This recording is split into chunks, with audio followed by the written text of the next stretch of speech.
Hello friend, नमस्ते। हर बार की तरह मैं अम्मू फिर से एक कहानी लेकर आपको सुनाने के लिए आई हूँ। आज की कहानी का नाम है कुंवर साहब का कुत्ता। इस कहानी को भगवती चरण वर्मा जी ने लिखा है और भगवती चरण वर्मा को तो हम में से अधिकतर लोग ही जानते हैं। हिंदी के गद्य साहित्य को समृद्ध करने में इनके जैसे साहित्यकारों की बड़ी विशेष भूमिका रही है। तो आइए सुनते हैं कुंवर साहब का कुत्ता। अगर आपके पास रुपया है तो आप बड़े मजे में कुत्ता पाल सकते हैं।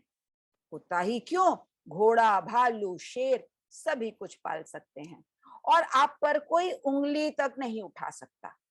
निरंजन ने 3 साल पहले बीए पास किया था पर अभी तक बेकार है। एक दिन वह कुंवर साहब के यहाँ नौकरी की तलाश में गया था। वहां से लौटकर उसने मुझसे बड़ी गंभीरता पूर्वक कहा था, भाई परमेश्वरी, अच्छा होता यदि भगवान ने मुझे कुंवर साहब का कुत्ता बनाकर पैदा किया होता। ऐसी हालत में मुझे 3 समय का अच्छे से अच्छा भोजन तो मिलता और फिर एक नौकर, एक मकान और देखभाल करने के लिए एक डॉक्टर भी मैं पा जाता। कुंवर साहब शौकीन रईस हैं और उनके शौकों में मुख्य स्थान कुत्तों के शौक को दिया जा सकता है। चूहे के बराबर से लेकर गधे के बराबर तक के कुत्ते उनके यहाँ मिल जाएंगे। हर किस्म के, हर रंग के कुत्ते उनके पास हैं। यह बतला देना अनुचित ना होगा कि आदमियों की भांति कुत्ते भी विलायती ही अच्छे समझे जाते हैं। कुंवर साहब के कुत्ते भी 7 समुद्र पार करके हिंदुस्तान को पवित्र करने आए थे। इन कुत्तों की संख्या करीब 40 थी, जिनमें प्रत्येक कुत्ता लगभग 1000 का था।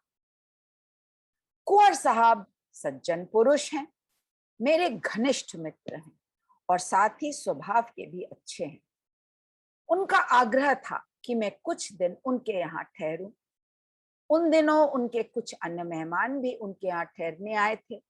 दिन भर गपबाजी और खेलों में समय बीत जाता, कहां से कहां जाता पता भी नहीं चलता। संध्या के समय चाय पीकर हम लोग बैठे ही थे कि कुत्तों पर बातचीत चल पड़ी। कुंवर साहब कवि नहीं है पर कवि हृदय अवश्य है। आकाश की ओर देखते हुए उन्होंने कहा, उफ, कुत्ते जितना स्वामी भक्त प्राणी संसार में ढूंढने से भी नहीं मिलेगा। पशु है फिर भी वह मनुष्य से बहुत ऊंचा है। उसमें दगा फरेब कभी न मिलेगा।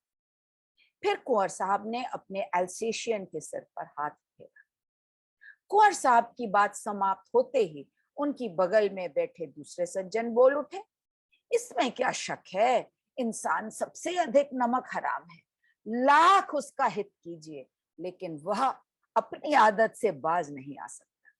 एक दिन मैंने क्रोध में आकर अपने खिदमतदार को कुछ ज्यादा मार दिया। खिदमतगार को मारा था, वह मरियल सा कुछ ज्यादा ही चोट खा गया। बंदूक नहीं मारी थी भाई, केवल हाथ से मारा था।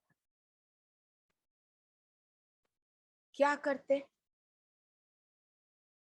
बिना बंदूक के मारे उस खिदमतदार के को मारने का क्या परिणाम मिला? उसका इलाज मुझको करवाना पड़ा। खातिरदारी में सब लग गए, इसलिए उस दिन बेगारियों को चबेना देना भूल गए। अब आप ही सोचिए, एक दिन बेगारियों को चबेना नहीं मिला तो वो मर न जाते और फिर कमिश्नर की खातिरदारी की वजह से चबेना देना भूले थे। उनमें से एक मजूर कमिश्नर के सामने खड़े होकर शिकायत करने लगा, वह तो मेरे कारण कमिश्नर ने सुनी अनसुनी कर दी। इसके बाद क्या हुआ, दबी जबान से मैंने पूछा, होता क्या? उस पर वह मार पड़ी कि 15 दिन तक चारपाई पर पड़ा रहा। अब भीख मांगता होगा लेकिन मैं तो ये बताना चाहता था कि इंसान कितना नमक हराम होता है। जितने लोग वहां बैठे थे सबके सब इस बात की तायीद कर रहे थे। मुझसे रहा न गया, मैंने कुछ झल्ला कर कहा, जी हाँ, नमक हरामी तो इंसान के हक में पड़ी है। जब आप अपने को उस खिदमतगार के स्थान पर रखें तो उसके दुख दर्द का पता चलेगा। एकाएक कुंवर साहब ने मेरा हाथ पकड़कर सचेत कर दिया, नहीं तो मैं न जाने क्या क्या कह देता। मेरे उस बात से उन लोगों में निस्तब्धता छा गई। लोग एक दूसरे की तरफ देखने लगे। कुंवर बाबू ने कहा, परमेश्वरी बाबू, हम लोगों का मतलब ठीक तरह से नहीं समझे, इसलिए क्रोध में कुछ उचित अनुचित कह गए। आप लोग इनकी बात का बुरा न मानिएगा। किसी ने इस पर कुछ नहीं कहा। सारा वातावरण एकदम शुष्क और नीरस हो गया। लोग वहां से उठकर इधर उधर टहलने चले गए। मैं अकेला सोचता रह गया। मैं क्या सोचता रहा मुझे याद ही नहीं। कितनी देर तक सोचता रहा मुझे याद नहीं। यह भी याद नहीं, पर इतना याद है कि कुंवर साहब ने बड़े कोमल स्वर में मुझे सचेत करते हुए कहा, परमेश्वरी बाबू, मैं जानता हूं कि मेरे मित्रों के दृष्टिकोण से आप सहमत न होंगे, जबकि स्वयं मैं ही इस दृष्टिकोण से सहमत नहीं हूं। पर उस हंसी खुशी के वातावरण को नष्ट करके क्या आपने कोई अच्छा काम किया? जरा सोच के देखिएगा। कुंवर साहब की बात में सार था, इसका मैंने अनुभव किया। अपनी तेजी पर मुझे पश्चाताप हुआ। मैंने कुंवर साहब से कहा, हाँ, इतना मानता हूं कि मुझसे गलती हो गई और उसके लिए मुझे खेद है। मुस्कुराते हुए कुंवर साहब ने कहा, आप ठीक कहते हैं परमेश्वरी बाबू, मनुष्य मनुष्य है और प्रत्येक मनुष्य बराबर है। आपका क्रोधित हो जाना स्वाभाविक था। इतना कहकर कुंवर साहब ने मेरा हाथ पकड़कर मुझे उठा लिया। चलो थोड़ा सा टहलाएं। खेतों और बागों को पार करते हुए हम दोनों गांव की सघन आबादी में पहुंचे। देहाती कुंवर साहब को देखकर खड़े हो जाते और हाथ जोड़कर अन्नदाता की दुहाई बोलते थे। और कुंवर साहब मुझसे इस प्रकार बातें करते हुए चल रहे थे मानो उन देहातियों का कोई अस्तित्व ही न। उनकी दुहाई मानो उनके कान में ही न पड़ रही। काफी दूर टहलकर हम लोग लौटे। हम लोग जब गांव पहुंचे तो एक विचित्र दृश्य दिखाई पड़ा। मैकू धोबी कुंवर साहब के अलावा इलाके में पला और बढ़ा था। बुढ़ा सा आदमी, सारे बाल सफेद हो गए थे। उसकी हड्डी हड्डी गिनी जा सकती थी और लोगों ने उसे सदा एक लंगोटी ही लगाए देखा था। मैकू का खानदान काफी बड़ा था। उसकी बीबी, 4 बच्चे और एक गधा। गधे के हौसले बढ़े चढ़े थे। मैकू अपने बच्चों के समान गधे को भी रखता था। वही गधा मैकू की जीविका का सहारा था। रोज सुबह उस पर लादी लादी जाती थी और शाम को लादी वापस लाता था। दिन भर वह घाट पर किलोले करता था। उस दिन मैकू का गधा नदी के किनारे चहलकदमी कर रहा था। एकाएक कुंवर साहब के अल्सीशियन की नजर उस पर पड़ी। या तो संध्या समय गधे की चहलकदमी उसे बुरी लगी, या वह गधे से कुछ खिलवाड़ करना चाहता था। न जाने क्या बात थी। कुंवर साहब के कुत्ते ने गधे का पीछा किया। कुछ दूर तो गधा भागा और फिर एकाएक रुक गया। उसे शायद याद हो आया कि इस संसार में सभी को शांतिपूर्वक रहने का अधिकार है। भागना कायरता की निशानी है। गधे ने अल्सेशियन का सामना किया, सीधे साधे ढंग से। उसकी आंखें मानो साफ कह रही थी, क्यों सताते हो भाई, हमने तुम्हारा क्या बिगाड़ा है? तुम्हारे मालिक कुंवर हैं होंगे, मुझे इसकी कोई चिंता नहीं, मैं तुमसे दबने वाला नहीं। साफ साफ समझ लो भाई, एल्सेशियन को गधे का यह व्यवहार तनक भी ना भाया। गधे से आंखें एल्सेशियन को बिल्कुल मंजूर ना था। इतनी हिम्मत इस गधे की कि एल्सेशियन को आंखें दिखाए, वो भी कुंवर साहब के एल्सेशियन को। वह कुंवर साहब का कुत्ता था, जर्मनी से आया था, अहिंसा पर उसे रत्ती भर भी विश्वास न था। इसके साथ ही उसे अपने अधिकार पर गर्व भी था। एल्सेशियन के तेज दांत गधे के शरीर में गड़ते इससे पहले ही गधा बिजली की भांति घूमा और अपनी दुलत्ती एल्सेशियन पर दे मारी। एक भारी गुर्राहट के साथ कुत्ता धराशायी हो गया। उसकी आंखें बंद थी और मुंह से खून बह रहा था। गांव वाले दौड़ पड़े, चारों तरफ शोर मच गया। मैकू के गधे ने कुंवर साहब के कुत्ते को मार डाला।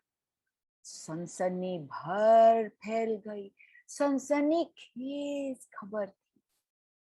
जब हम लोग लौटे तब एल्सेशियन अंतिम सांसें ले रहा। कुंवर साहब की आवाज सुनते ही एल्सेशियन ने आंखें खोली, मालिक की ओर करुण दृष्टि उठाई। एक बड़ी सी करुण और कातर दृष्टि से उसने कुंवर साहब को देखा और फिर सदा के लिए आंखें मूंद कर। गधा वहीं पर खड़ा था, अपनी विजय पर छाती फुलाए। वाह, चला था ये एल्सेशियन बेकार में मुझको अपनी डींगे झाड़ने। दिखा दी ना उसे अपनी जगह। कुंवर साहब ने लोगों से किस्सा सुना। खिदमतगार से उन्होंने बंदूक ली और बिना कुछ सोचे समझे पूछे कहे 2 गोलियां उन्होंने गधे के मत्थे में दाग। गधा गिर गया। नौकरों से कुत्ता उठवा कर वे अपने महल की ओर चले गए। मैं वहीं रह गया। उस समय मैंने मैको को देखा। मैको ही नहीं, उसकी बीवी व उसके बच्चों को भी देखा। गधे की मृत्यु का समाचार सुनकर सब के सब बेतहाशा भागते हुए आए थे। सब के सब बुरी तरह रो रहे थे। इतने बिलख बिलख कर रो रहे थे मानो उनका कोई आत्मीय मर गया था। उस दिन मैकू के घर खाना नहीं बना। आंखों से पानी निकलना बंद ही नहीं हुआ। मैं लौटा। कुंवर साहब और उनके मेहमान बाग में बैठे थे। सबके सामने शरबत के गिलास थे।